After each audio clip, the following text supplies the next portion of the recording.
It's Mrs. Goodson here, and this is a video about factors which affect the rate of reaction. The learning intention of this video is to explain how temperature, surface area, concentration, and catalyst use affect the reaction rate using collision theory. The first factor we're going to talk about is concentration. Concentration is how many particles there are per unit volume. And in level 2 chemistry onwards, we talk about moles per litre. Moles is the number of particles and litre is the volume.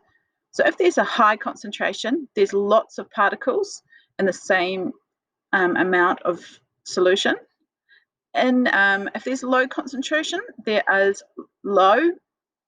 few particles, fewer collisions per second, and a slower rate of reaction.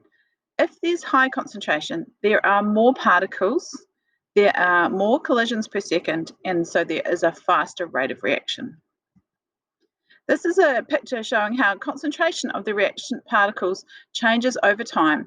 The purple line shows how the number of reactant particles decreases, and the green line shows how the number of product particles increases. So at the beginning, there is a high concentration of reactant particles.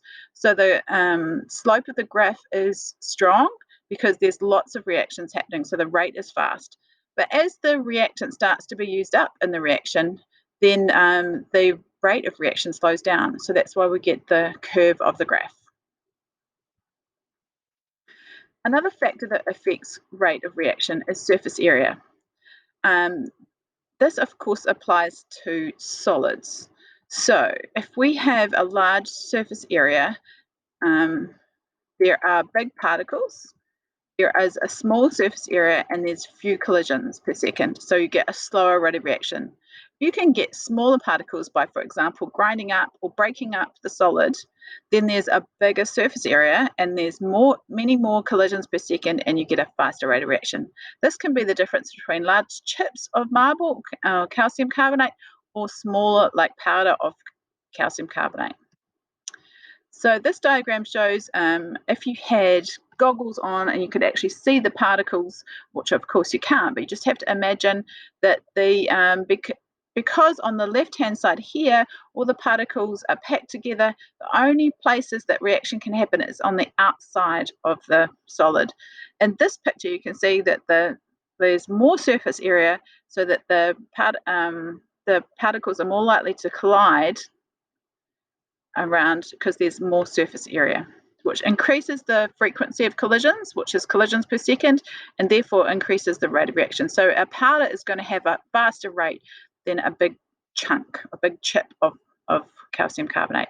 Of course, another factor that affects rate of reaction is temperature. So a low temperature means the particles are moving slowly, they have less kinetic energy, they're moving slowly, so there's fewer collisions per second and a slow rate of reaction. Whereas if the temperature is higher, the particles have high kinetic energy, they're moving quickly, and they have more collisions and a faster rate of reaction.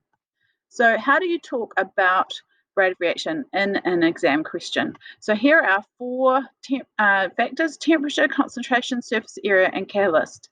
Over here, we want to relate the factor to particles to collisions.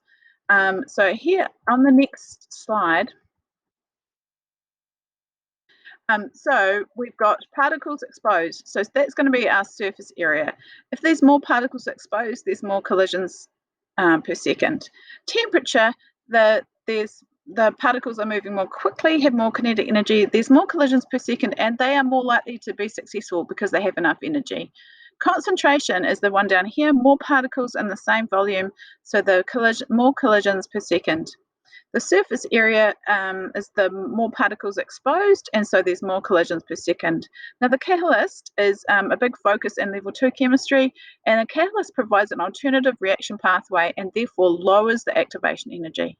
And so the collisions are more likely to be successful, and all these reasons increase the rate of reaction. Of course, the opposite is true. If you decrease the temperature, you decrease the rate, and if you decrease the concentration. So that is how you talk about factors that affect the rate of reaction.